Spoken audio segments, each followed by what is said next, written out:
Hivyo. Bora yeye kuwe sawa.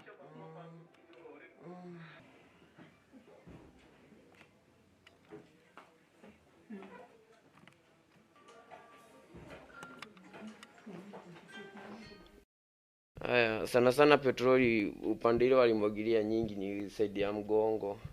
Alafu tena walikuwa wamenifunga mikono huku nyuma na kamba ya trouser yangu. Kuna trouser nilikuwa nimevaa, sasa hiyo kamba ndo walitumia kunifunga nyuma mikono. Huko sasa sana sana ndo walikuwa wamemwagilia petroleum. Sasa wakaniakisha. Mara ya kwanza nikajizima, nikajirola hapo kwa nyasi. Jukula alikuwa ananiakisha ilikuwa kwa nyasi. Nikajirola, nikajizima. Pale wakakasirika, wakasema unajizima?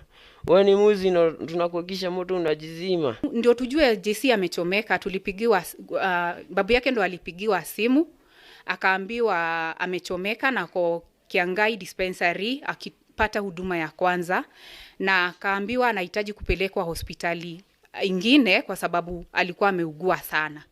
Sasa wauguzi wa hapo Kiangai dispensary walikuwa wamemtafutia ambulance ndo aletwe Kirugwea level 4 hospital ambapo amekuwa akitibiwa tangu alipoingia.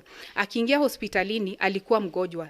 Alikuwa na uchungu mwingi sana kutokana na maumivu ya kuchomwa kwenye alikuwa amechomeka, kwa kusingiziwa kuwa alikuwa ameiba simu ambayo hakuwa nayo na hatujaisikia kwenye venye kunaendelea kuihusu.